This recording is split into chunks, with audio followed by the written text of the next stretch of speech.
é quase certo que há vida em mais algum lugar da galáxia. Mas você já imaginou como seria se encontrar com uma criatura de outro planeta? Para milhares de pessoas, essa experiência foi assustadoramente real. Não há tratamento para a abdução por um extraterrestre. Não sei dizer que tipo de seres mexeram comigo. Eu não sei. Eu não sei. Eu não sei. Com as técnicas certas, qualquer pessoa pode ser convencida de que foi abduzida por um extraterrestre. Dá medo de pensar como é fácil. Na minha opinião, é um programa sistemático de exploração de uma espécie por outra. Estamos fazendo sexo com extraterrestres. Quando examino os fatos, as conclusões que tiro são de que a maioria foi inventada, imaginada e incutida. É incrivelmente ridículo, é loucura. Mas é verdade. Se os extraterrestres realmente estão aqui, esse é o maior acontecimento da história da humanidade. Mas estaria a verdade lá fora ou ela está bem perto de casa?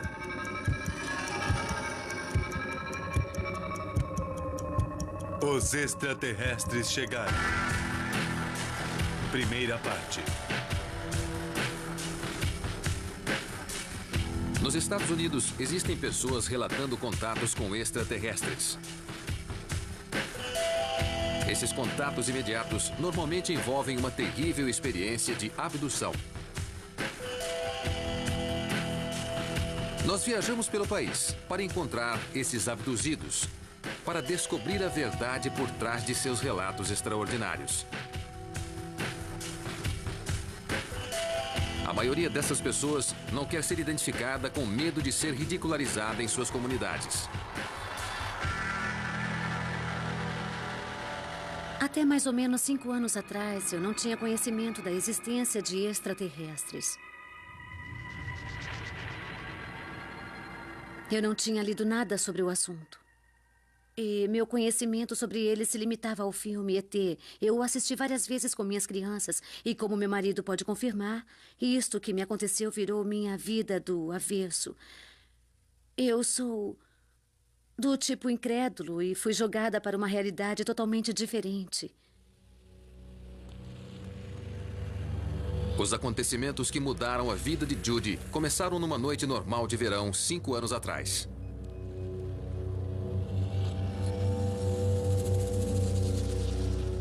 Eu fui acordada no meio da noite com um facho de luz. Meu corpo tive a nítida sensação que minhas mãos estavam ligadas numa tomada elétrica e eu não podia me mexer. Gritei por meu marido. Ele parecia estar inconsciente. Aquela luz brilhante e azul entrou pela janela. E eu vi 3 seres em volta da minha cama e um deles olhou bem dentro dos meus olhos e eu tive a sensação de me lembrar de quem ele era e, como um sussurro cósmico, ele disse: "Se você está pronta, vamos." E eu disse: "Ir aonde?" Então ele pôs seus olhos bem perto dos meus e eu fui levantada. Me senti fora da cama.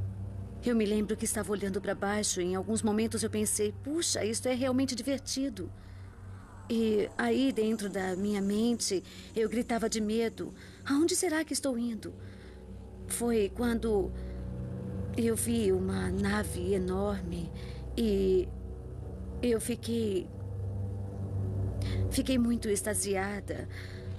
Eu fiquei com medo. Ela era enorme. Eu estava apavorada e com vergonha porque eu estava voando pelo ar sem nenhuma roupa.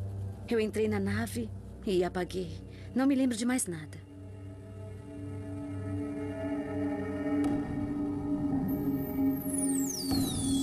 O caso de Judy seguiu o roteiro clássico. A mesma história contada a pesquisadores centenas de vezes todos os anos. Aqui, no coração da América, o pesquisador David Jacobs recebe um fluxo constante de cartas de vítimas precisando desesperadamente de ajuda. Eu chego a pensar que o fenômeno da abdução é um processo catastrófico. Acho que estamos diante de uma situação desastrosa. Eu acho que isso não é nada bom e aprendi a ter muito medo. David Jacobs é um historiador que vem pesquisando as visitas de extraterrestres por 30 anos. Durante vários anos, pensamos que se tratava de simplesmente um experimento ou um estudo, uma situação de aprendizagem desses seres. Não encontrei absolutamente nenhuma prova. O que encontrei foi um programa sistemático de exploração de uma espécie por outra. Dizem que tem esperma sendo tirado, óvulos sendo fecundados, pequenos embriões sendo implantados em mulheres que servem de hospedeiras para eles durante 10 semanas ou mais, e depois os fetos são removidos. Achamos que essa é a essência do fenômeno da abdução, a manipulação e produção desses fetos.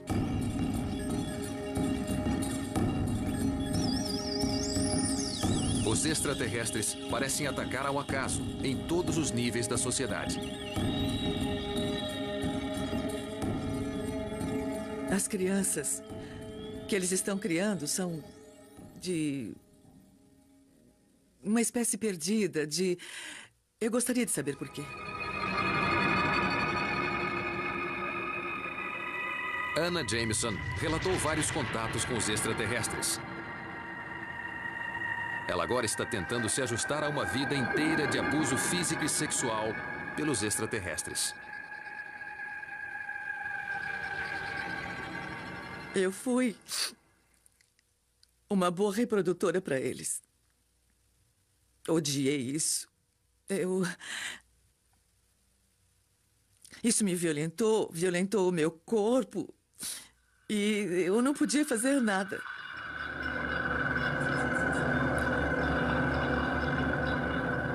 Eles tiraram um bebê híbrido do meu corpo. Foi uma coisa muito dura, muito difícil de lidar. Era do tamanho de uma pera. Naquele momento eu não liguei. O bebê era deles. Eu não queria me envolver. Mas parece que Anna não teve nenhuma escolha. Ela passou a vida sentindo que estava sendo perseguida por extraterrestres interessados em sua capacidade reprodutora. E eu acho que a coisa mais perturbadora era que eles rangiam. Não faziam outro som a não ser rangidos. Pareciam estar tão carentes. Pareciam querer contato humano.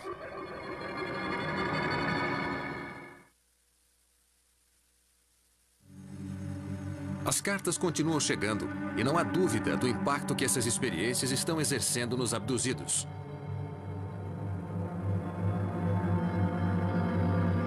No bairro em que moram, Judy e seu marido ainda estão tentando entender melhor o seu ménage à trois intergaláctico. Algumas pessoas dizem que estamos fazendo sexo com extraterrestres. Bom, em termos humanos, nós fazemos algo parecido com isso. Se é uma união, tem que ser sexo. E não é. Bom, talvez seja e não seja. É a união de um tipo tão diferente do que temos aqui, que o corpo todo vibra. É extremamente prazeroso, mas não é sexo humano. Não é desse jeito. Não é uma coisa que nos deixaria com inveja. Não. Não.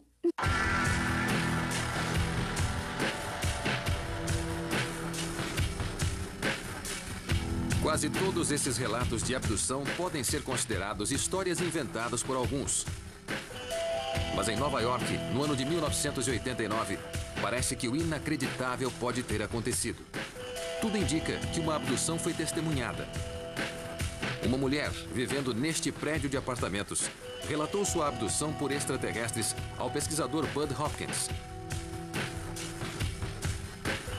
Para Bud, era o caso que ele estava esperando.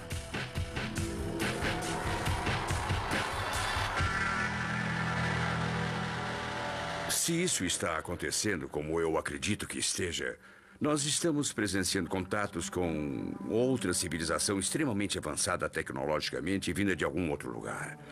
É o maior evento da história da humanidade. Aparentemente, o caso que se tornou um best-seller aconteceu só a algumas quadras da casa de Bud, no centro de Manhattan.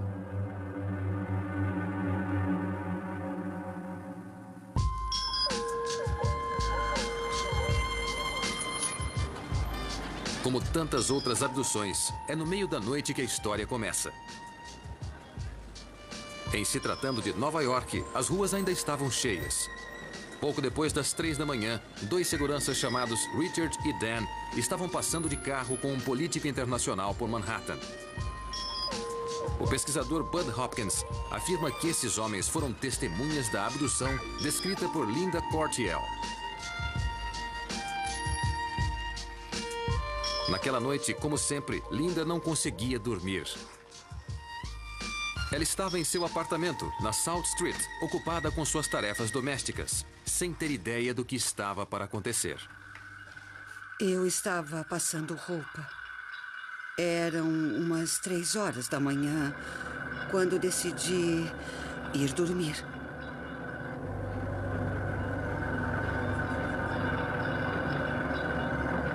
E eu fui para a cama, fiz minhas orações ao Pai Todo-Poderoso. E enquanto eu rezava, eu senti uma presença no quarto. Eu estava para ser abduzida por extraterrestres. 12 andares abaixo, as pessoas nas ruas não tinham ideia do que acontecia lá em cima. Eu fechei os meus olhos. Fechei os olhos porque eu estava assustada. Com receio. Eu abri os olhos e, no pé da minha cama, eu vi uma criatura. Nunca vou esquecer isso. Naturalmente, comecei a gritar, a chamar o meu marido que dormia ao meu lado. E notei que ele não estava mais roncando. E ele não respondia. Eu gritei tão alto que dava para ser ouvida até na China. Enquanto isso, Richard e Dan estavam dirigindo pela South Street, quando os 2 carros pararam misteriosamente.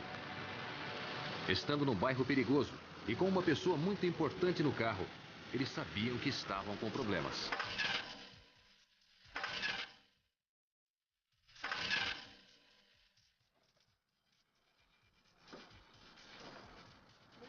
É algum problema desconhecido. Não faço ideia, Tony. Nenhuma ideia. Eu não sei o que é. Seus telefones celulares também não funcionavam. Então ficaram esperando o socorro chegar. Foi então que eles viram uma luz no céu. Quase não acreditando no que viam, eles testemunharam Linda sendo tirada pela janela e levada para uma espaçonave.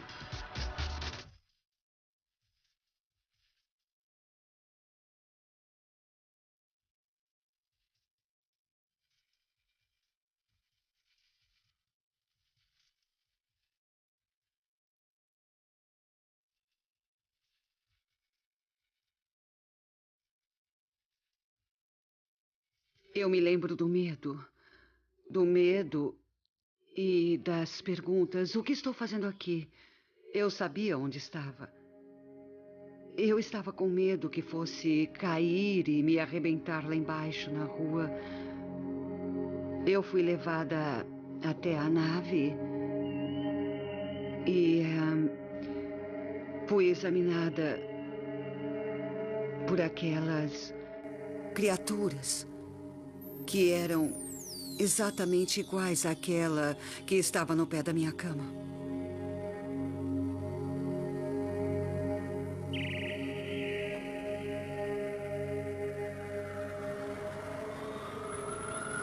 A história de Linda, assim como os relatos das testemunhas enviados a Bud Hopkins em várias cartas e fitas gravadas, é contada por Bud num livro best-seller chamado Witnessed. Ele acredita que este caso vai forçar os céticos a pensarem no fenômeno da abdução com mais seriedade. Eu juntei as partes do quebra-cabeças e fiquei totalmente, primeiro fascinado e depois firme na minha opinião. Eu ainda considero esse, até o momento, o mais importante caso de abdução registrado. Apesar da convicção de Bud e de outros pesquisadores, ainda existem perguntas a respeito da credibilidade do fenômeno da abdução. Por que, por exemplo, numa cidade que nunca dorme, tão poucas pessoas notaram uma espaçonave tão grande? Toda vez que um OVNI é notado, a história parece ser a mesma, pelo menos por um punhado de pessoas que veem o objeto. Por que, se algumas pessoas podem vê-los, eles são invisíveis para o resto de nós?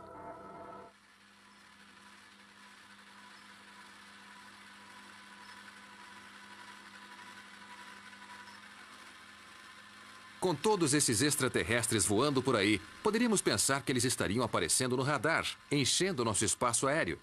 Mas parece haver dificuldade em detectá-los. Eu recebo pelo menos um telefonema por semana de alguém que está tendo problemas com extraterrestres em sua vida pessoal. Seth Shostak dirige um programa com verba independente chamado SET, a procura de inteligência extraterrestre. Se os extraterrestres estivessem incomodando uma área rural, ainda mais se você acredita em todos os relatos e saem milhares deles anualmente, certo? Acho que seriam vistos, não só por mim.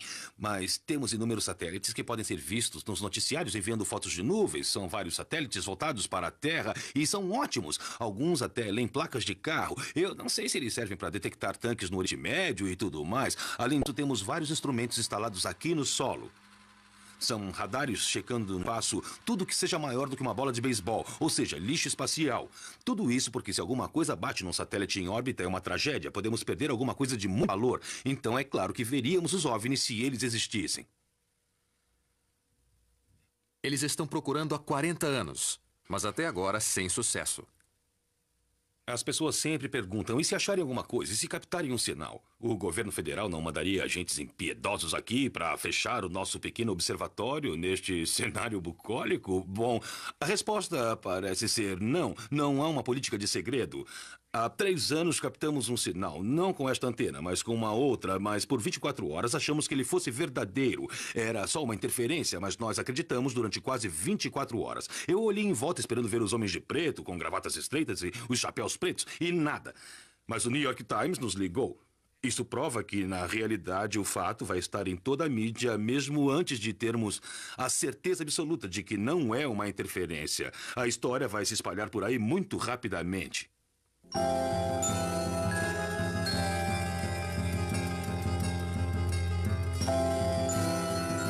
No entanto, de acordo com a pesquisa de David Jacobs, existe uma razão muito boa para os extraterrestres não serem vistos. Trata-se de um fenômeno clandestino, ou seja, eles não querem que saibamos o que estão fazendo conosco. Essa é que é a verdade. Eles querem esconder isso de nós porque sabem que não iríamos gostar e tomaríamos providências para impedi-los se isso fosse possível.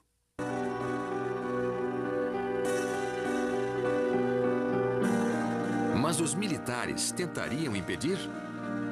Alguns acreditam que os militares já fizeram contato. E em vez de lutar contra a ameaça, eles estão cooperando e trabalhando juntos em tecnologias militares mais adiantadas.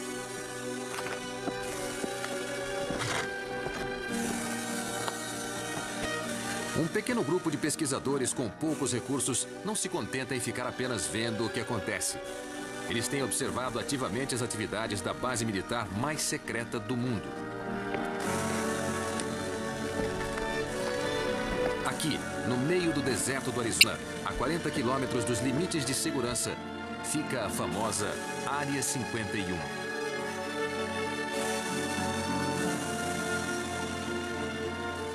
Este é um dos pontos ideais para se ver a Área 51. a base onde dizem estar os corpos dos extraterrestres. Existem até histórias de que alguns ETs estão vivendo aí. E boatos sobre o desenvolvimento de uma espaçonave russa construída com base em tecnologia extraterrestre. Se você invadir essa área, os seguranças mantêm você com um revólver na cabeça até o xerife chegar. E a multa é de $600.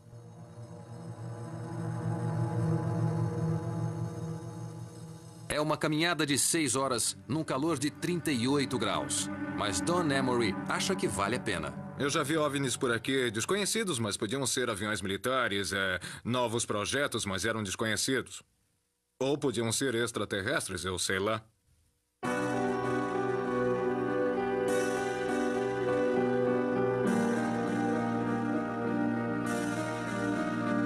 Os militares, com certeza, têm aeronaves estranhas, como estes B-2, que podem explicar muitos relatos.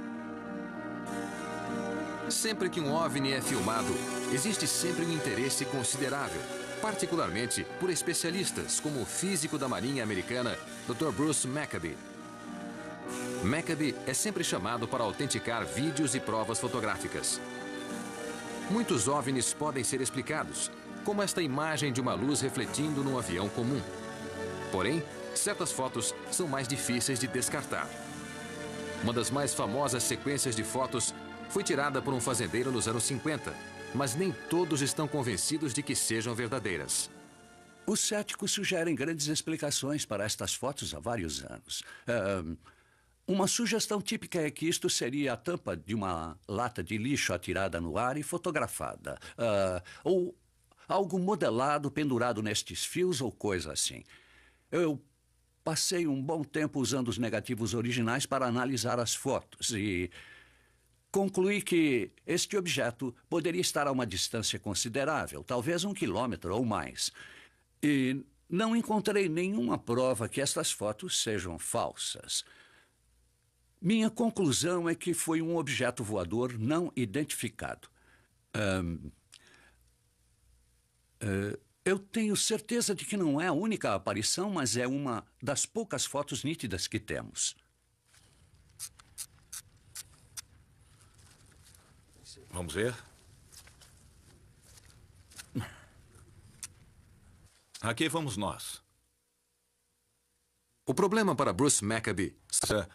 Onde as pessoas não podem vê-lo direito.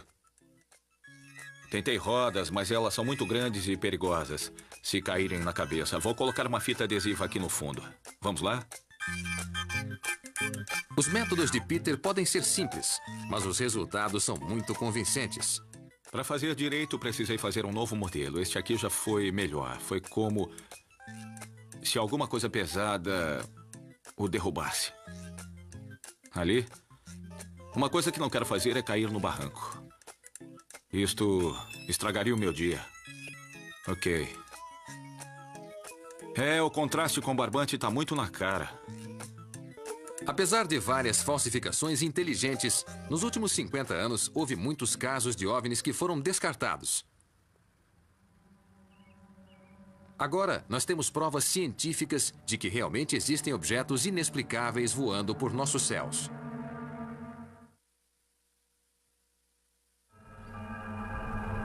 Aqui na Noruega, existe um local onde OVNIs são vistos em média uma vez a cada 10 dias. Às vezes, por horas seguidas.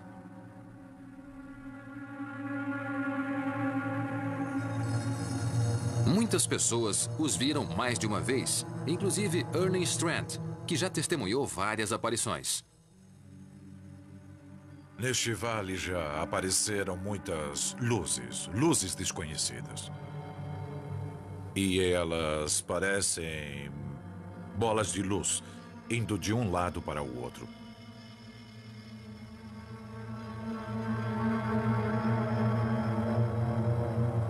Erling passou os últimos 20 anos arrecadando dinheiro suficiente para fazer um estudo cientificamente adequado do fenômeno.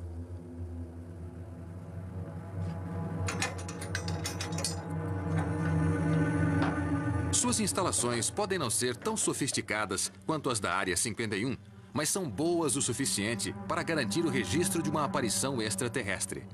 A primeira luz que vi foi no começo dos anos 80. A luz era muito forte e ficou parada por vários minutos. Se mexia e parava. Se mexia novamente e parava. E foi assim durante 2 horas, antes de ir embora.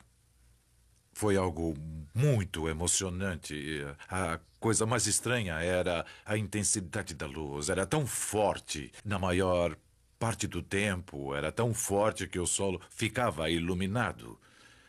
Estava escuro, mas o solo estava iluminado embaixo dela.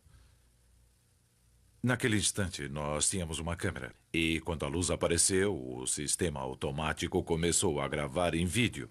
E também tirou uma foto que foi enviada diretamente para a internet. Durante 2 anos de operações, nós conseguimos 72 gravações de fenômenos luminosos desconhecidos. Erling e outros cientistas internacionais estão colocando equipamentos para monitorar o campo eletromagnético e outras particularidades do fenômeno.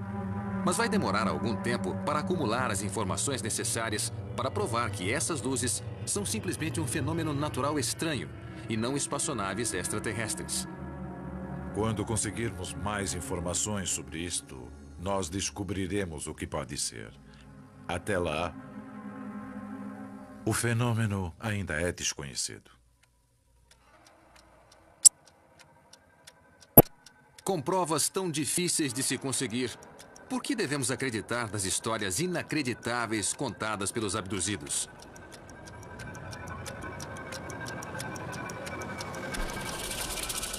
Se a maioria das pessoas não contam nem para as famílias, elas não criariam histórias falsas sozinhas só para me convencer. Isto é totalmente absurdo, é loucura. Mas é verdade. Se alguém quiser nos fazer de tolos, ele pode.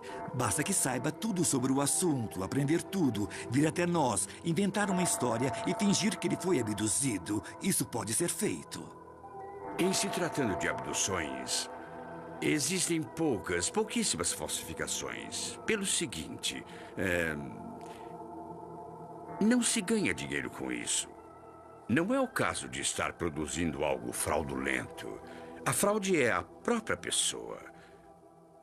A pessoa tem que ser tão sincera e tão convincente para que as outras acreditem e, ao mesmo tempo, se ver como uma grande mentirosa.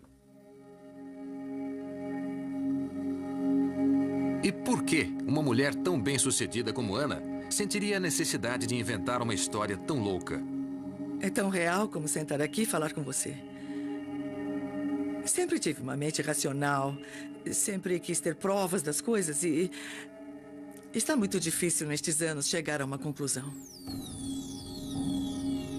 As pessoas não sabem o que está acontecendo, elas não entendem o que estão passando e dizem coisas que sabem que não deveriam estar dizendo, a menos que estivessem inventando. Por exemplo, elas escrevem como atravessam janelas ou paredes, sabendo que ao dizer "eu estou flutuando através de uma janela fechada", estarão arriscando sua credibilidade. Sabem que isso faz com que pareçam loucas, porque isso é impossível, pelo menos de acordo com as leis da física. E parece improvável que cada um desses casos seja uma farsa. Então, o que mais pode explicar o que está acontecendo? Os extraterrestres estão realmente aqui? Ou os abduzidos estão ficando loucos? Dr. Bill Cohen é um psiquiatra que vem pesquisando o fenômeno da abdução por 10 anos. Trabalhando com membros de equipes de vários hospitais e muito interessado em OVNIs e extraterrestres, ele já tratou de várias vítimas de abdução extraterrestre enviadas a ele. Posso dizer que a maioria das pessoas que entrevistei, ou observei, ou pesquisei, foi bem sincera. Essas pessoas não estão tentando enganar ninguém, não estão inventando uma história, estão totalmente convencidas de que isso aconteceu a elas. Examinando a literatura psiquiátrica e as pesquisas feitas nesse século, existe um erro que parece voltar sempre à tona nesse assunto, que é a ideia de que se alguém conta uma história com grande emoção e grande convicção, então ela deve ser verdadeira. Mas se examinarmos a literatura, vamos ver que não há nada que mantenha essa crença. Se você acredita que algo lhe aconteceu, lógico que vai contar isso com convicção e emoção, porque acredita que aquilo aconteceu. Mas isso não quer dizer que aconteceu, apenas que você acredita que tenha acontecido. Bill tem uma boa razão para se solidarizar com os abduzidos. Ele mesmo já teve experiências de visitas estranhas durante a noite, mas ele rejeita a explicação extraterrestre. Se você tem uma experiência estranha, como eu, de acordar de manhã e ver que há seres no quarto e não saber o que causou aquilo, ou porque você pode ficar muito assustado, você vai querer saber o que houve e procurar alguém para explicar. O que será isso? Com quem posso conversar? Alguém na rua te diz: eu conheço o Dr. Fulano que faz terapia com gente que tem sintomas parecidos com os seus. Você vai até ao tal doutor e ele diz: como você tem estes sintomas, minha conclusão é que você foi abduzido por extraterrestres.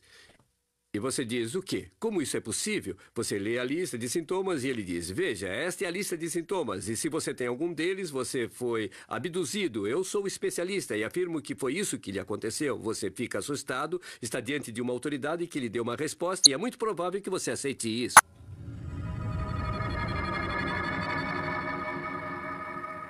Com o primeiro passo dado na direção dessa crença, a objetividade voa pela janela e você começa a acreditar em qualquer coisa.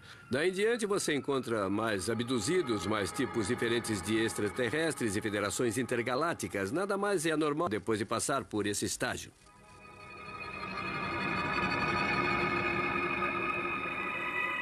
Bill acredita que a pior coisa que pode acontecer a alguém que teve uma experiência estranha é conversar com um pesquisador de abduções. Existem pessoas envolvidas com ovniologia que são maldosas, mal intencionadas, estão nisso pelo dinheiro, querem publicidade, escrever livros, viajam, e essas pessoas saem por aí convencendo pessoas de que foram abduzidas, que algo lhes aconteceu, porque isso as engrandece e faz bem. Acho que é assim que certas pessoas desse meio atuam.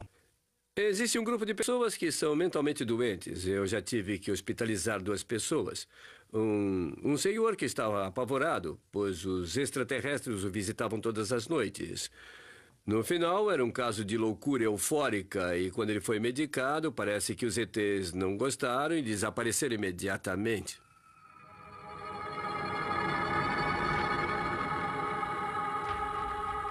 David Jacobs não demonstra ter caráter maldoso e parece totalmente sincero na sua crença, que é baseada em várias centenas de casos de abduções. Depois de um tempo, comecei a descobrir que os padrões psicológicos que estava usando e que podiam servir para esses casos não serviam como explicação. As pessoas estavam saindo fisicamente de seu ambiente normal quando eram abduzidas e que seus relatos coincidiam com os relatos de outras pessoas. E demorei um pouco. Não havia nenhum incidente isolado, mas depois de um tempo comecei a entender que a possibilidade disso não estar acontecendo era muito pequena e a possibilidade de estar acontecendo era muito grande. Desejei estar louca. Loucura tem cura. Você pode tomar remédio, pode fazer uma terapia, ou seja, tem cura. A abdução não tem cura, é para a vida toda. Não tem jeito de sair fora, é algo com que se aprende a conviver. Eu não quero fazer papel de boba. Mas sinto que é meu dever como ser humano alertar as pessoas que essas coisas estão acontecendo. Estão tirando as pessoas de suas camas confortáveis e quentes, tirando-as de suas casas e fazendo exames nelas.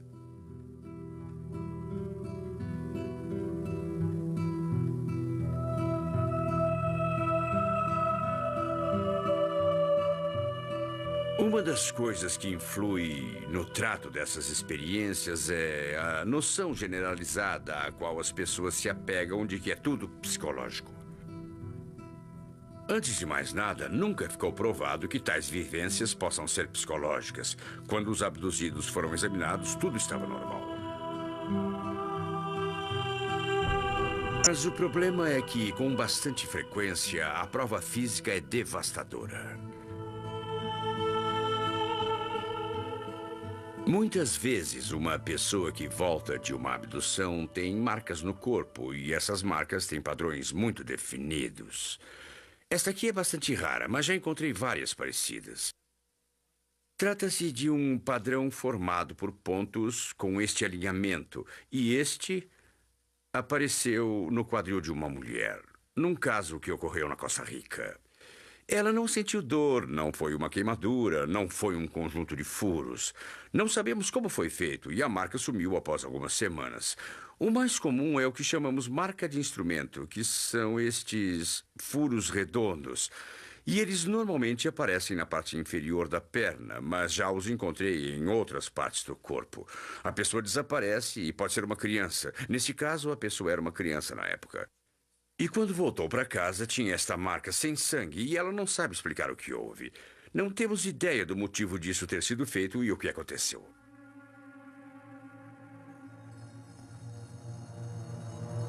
Em geral, os profissionais de medicina não aceitam esta prova física como sendo conclusiva. Grant Stevens é professor de cirurgia clínica na Universidade do Sul da Califórnia. Todos temos pequenas marcas no corpo. Não perdemos muito tempo, pelo menos não a maioria, examinando cada parte do corpo à procura de pequenas marcas.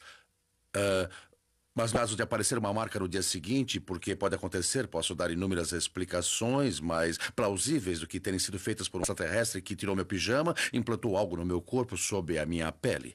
Ela pode ter sido feita por um inseto, por uma aranha, a pessoa pode ter se arranhado ou até pode ter sido um cônjuge apaixonado. Se pegarmos 50 pessoas ao acaso na rua e examinar seus corpos, vamos encontrar cortes, arranhões, hematomas e cicatrizes em grande quantidade. Isso não significa que foram extraterrestres que fizeram, mas apenas que existe uma marca no seu corpo. Uma marca será prova de que extraterrestres nos visitaram é uma grande falta de lógica. Não engulo essa.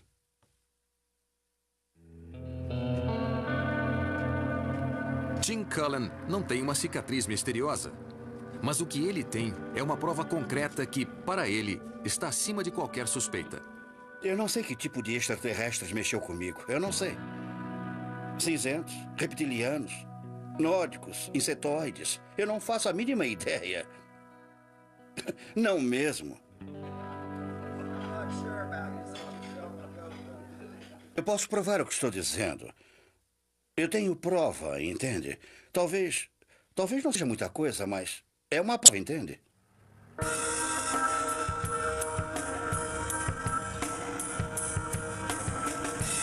Aqui no Colorado, as pessoas valorizam o que veem. É ver para crer. Tim Cullen é uma pessoa comum. É empreiteiro na cidade de Yuma. Não é o tipo de homem que costuma inventar história.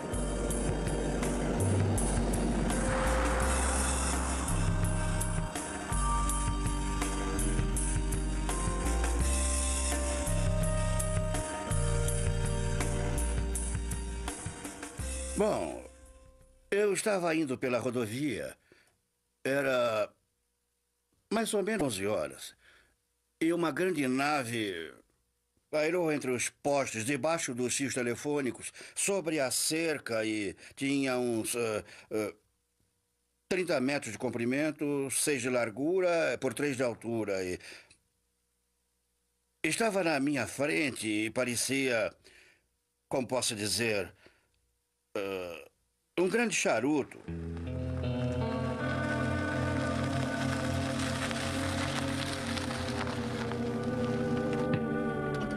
A nave parecia estar indo para o oeste e eu pensei que tinha pousado. Estava muito perto.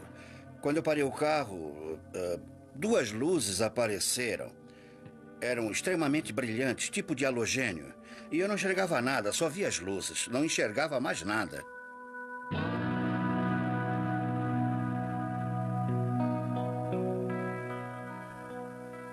Ficaram ali um pouco. E então, depois de passar, sei lá, uns 3 ou 4 minutos, eu olhei para minha esposa e disse: acho melhor a gente ir para a cidade.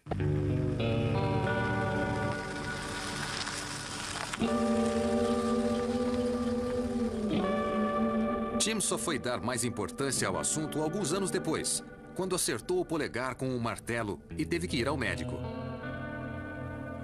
Eles tiraram uma radiografia do meu dedo. E quando voltaram com a chapa, me perguntaram se eu sabia que tinha um pedaço de metal no meu pulso. E na época eu não sabia que tinha metal no pulso. Foi uma verdadeira surpresa para mim, mas me perguntaram várias vezes sobre isso. E como eu disse, me lembrei da primeira vez que vi o OVNI e descobri que algo tinha acontecido naquele dia.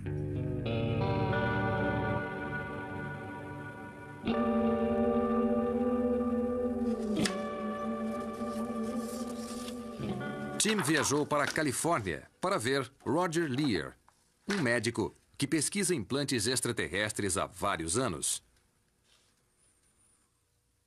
Tivemos 9 casos até agora e resolvemos separar em 2 grupos os objetos que eu removi.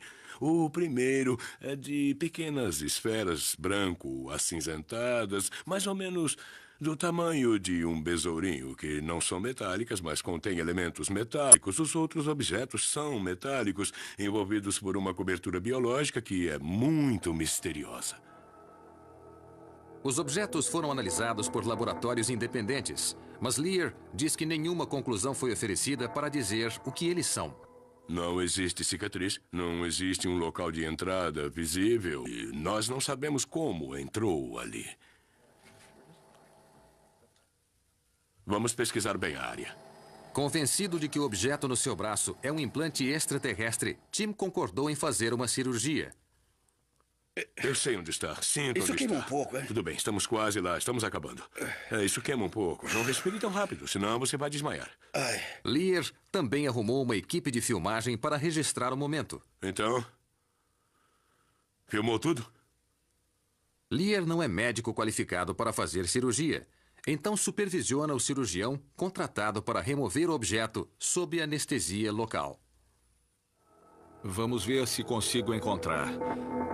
Tenho que remover com cuidado. Muito bem.